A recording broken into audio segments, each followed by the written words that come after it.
Well, welcome back and good morning. It's Theology Thursday right here, and it's actually the 24th of April today. It is. Which means that here in Australia, tomorrow is one of our most special days of the year. It's called Anzac Day. Falls on the 25th of April every year. And my question to you, Dave, because it's a very special day for us and it's about our military history, what's that got to do with Theology Thursday? Why are we talking about Anzac Day today? Well, I think it's good for us to talk about the people that have done so much for us. I think it's good for us to give that acknowledgement. But I think there's also a link that we can draw as well, which we'll eventually do. Well, why don't you just take us through, well, especially for those who are not Australians, people who might be watching this from overseas, from somewhere else other than Australia. Tell us a little bit about Anzac Day, because it's quite unique amongst military remembrances in that it's I believe it's one of the only memorials to a loss, to a defeat in the world that people celebrate. Our whole country celebrates this one day. So why don't you walk us through what happened? Anzac is a single word that's so powerful in the Australian vocabulary that it can bring a tear to the eye, a lump to the throat, and a feeling of pride just to be an Aussie. A word that brings to mind at least one other word that's so uniquely Australian, that it had its origins in the trenches in Gallipoli, which is in 1915. The digger. The digger, right? The digger. The digger. The Anzac tradition began on the 25th of April 1915 on the shores of Gallipoli in Turkey. The Anzacs, a name that was given to the United Australian and New Zealand Army Corps, ANZAC, by their generals. They were about to participate in war for the first time. Right. 13 years only after Australia's federation, their efforts in the Great War, World War I, would unite our country more than any event had done up until that time. They had not been conscripted, these soldiers had not been conscripted to join the campaign. No. They were fair dinkum volunteers, eager to show how brave and how strong they were in battle. They had come to help Mother England in the war against Germany. I remember that movie, one of Mel Gibson's very earliest movies called Gallipoli. Yeah. And you see that really portrayed well, that these young lads were excited about going to war. They weren't afraid of it. They thought it was going to be glamorous. Yeah. They wanted to be involved in the excitement, to travel and be with their mates. They didn't realise the hardships and suffering that was ahead of them. They had been landed at the wrong place, and the Turkish army were prepared for them. Yeah. The Anzacs and the Turks dug many miles of trenches along the beaches with the Turks in front of them and the seas behind them. The Aussies dug in and they defended the trenches ruthlessly, giving rise to this term digger, an Australian who never quits. Right. They were literally digging trenches as soon as they jumped off the boats. That's survival. If you've seen that movie, Saving Private Ryan, which is a different, obviously a different campaign, but it was when all the Allied forces landed in Normandy, and that portrays what it would have been like at Gallipoli. The machine guns just shooting these guys as they jumped off these boats with nowhere to run, and they've got a beach, so they just start digging trenches. Bit of a turkey shoot. Yeah. It was a desperate time requiring endurance and courage on both sides, and was not helped by very poor leadership from the British High Command in London. They fought not just the Turkish machine guns secured in placements along the hills that led down to the beach where the Anzacs had landed. They also had the snipers ready to pick off any Anzac that was foolish enough to as much as move visibly. But there was also sickness and emotional distress. If you were wounded, the Turks weren't the only enemy you had to battle. Gangrene. Gangrene and other infections. 2,000 Anzacs would die on the first day on the beaches of Gallipoli. More than 6,500 would be killed or wounded by the end of the week in the trenches. Gullies and ridges up to a kilometre inland were dug. 8 long months of bitter fight against the Turks would follow before the decision was made at the end of 1915 to abandon the beachheads. The Allied forces withdrew and the remaining troops were taken, as many as possible, leaving the fallen comrades. And that was the 25th. Yep. of April. That's the day we withdrew Yep. and got off the beach That's it. and stopped the madness. 10,000 Anzacs didn't return home to their families. But you know, you just said, like, in the first week, 6,000 Yep. men were killed, and then in the next 8 months, Yep. There's another only 4,000. Yep. So they really did dig in, They- which is where they got yep. the name Digger. Yep. They just dug these trenches, and they were in that hellhole for Remarkable bravery. 8.5 months. Yeah. And it's interesting too that to this day, we actually now consider the Turks are our friends. Yep. There is a huge contingent of Australians that go to Gallipoli every day, and they're hosted by the Turkish, who honour our guys and honour our country. The remarkable courage shown by those Anzacs during that time has been written into folklore in Australia and has been emulated by later Anzacs in World War II, Korea, Vietnam, and more recent times in places like Timor and Middle East and so forth. The remarkable bravery shown by these people is just, you know, beyond our imagination. The courage of the stretcher bearer named Simpson, who, with his donkey, risked bullets week after week to carry the wounded to safety. I remember learning about him at school.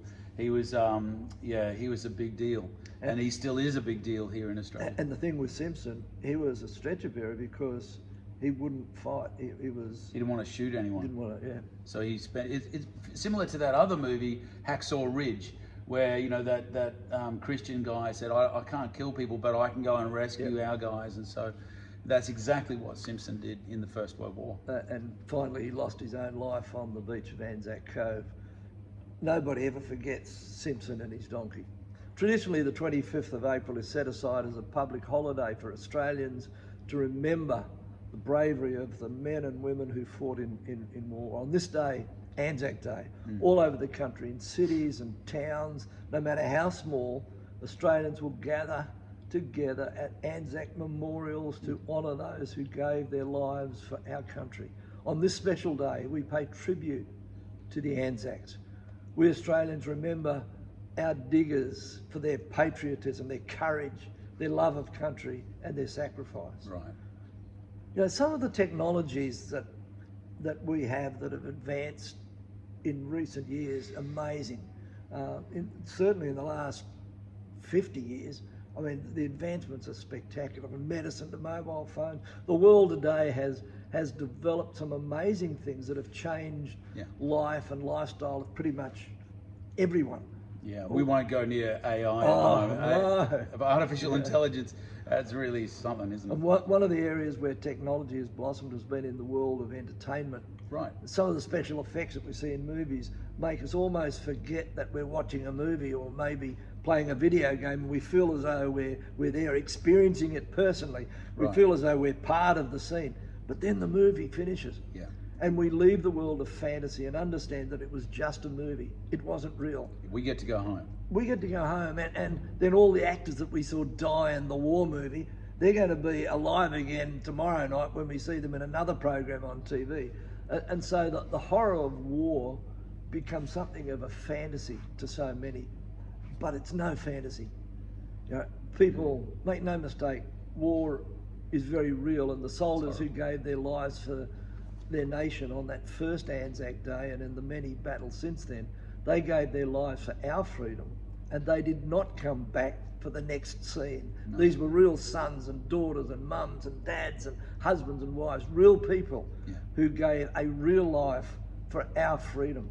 Real families lost real loved ones to help keep our nation a free place, separated by oceans on all sides from the horrors of cruel and often tyrannical regimes and the armed conflicts that are part of the day-to-day experience of so many people across the globe. Yeah. We're reminded of those who fell in war each year by quoting part of Lawrence Bynum's famous poem called The Fallen. Right. This is another tradition here in Australia. This amazing poem. Have a listen to this. Two verses go like this. They went with songs to the battle. They were young, straight as a limb, true of eye, steady and aglow. They were staunch to the end against the odds, uncounted. They fell with their face to the foe. They shall not grow old as we who are left grow old. Age shall not weary them, nor the years condemn. At the going down of the sun and in the morning, we will remember them. And that's read at every Anzac Absolutely. service, every 25th of April, every year.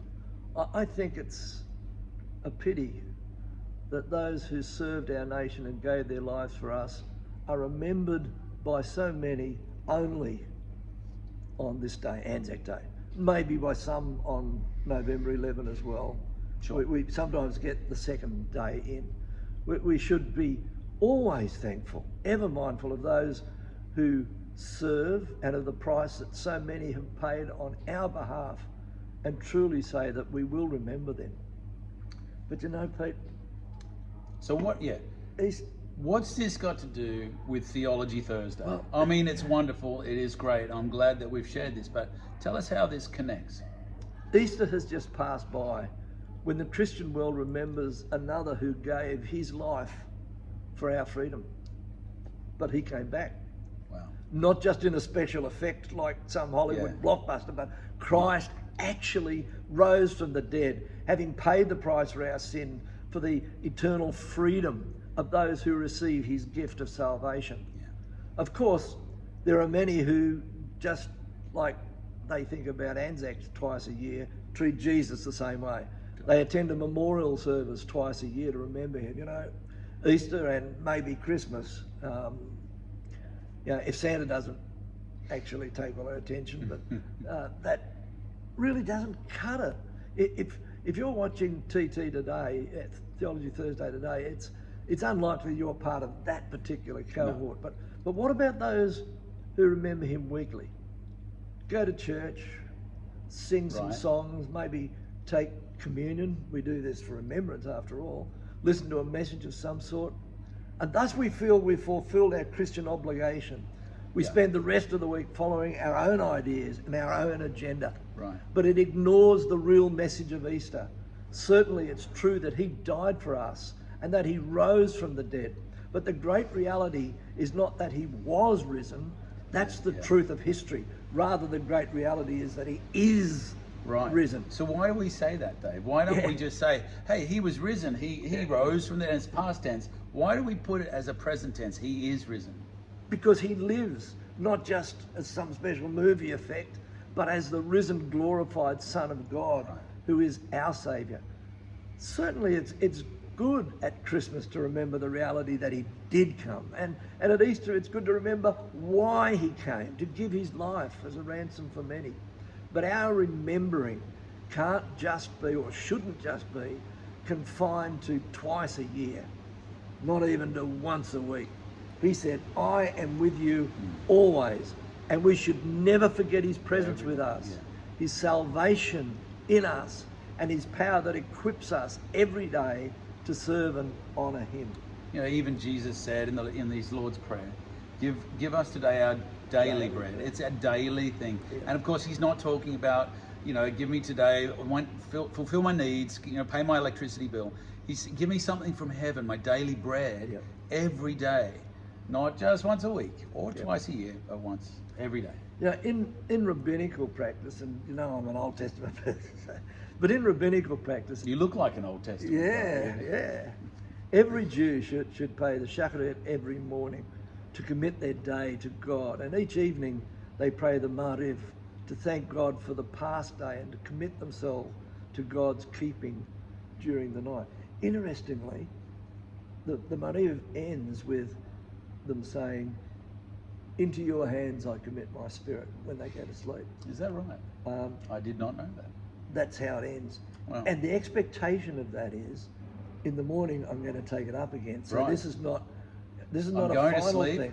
Into your hands I commit my spirit while I'm unconscious, while I'm asleep. And then I'm getting And up. Jesus said that as he dies on As the he cross, died. knowing I'll wake up again, I'm committing It this was the to moment. you. This was the end of the day, the end of the day prayer. Mm. Yeah, it's an interesting little like it. aside. Yep.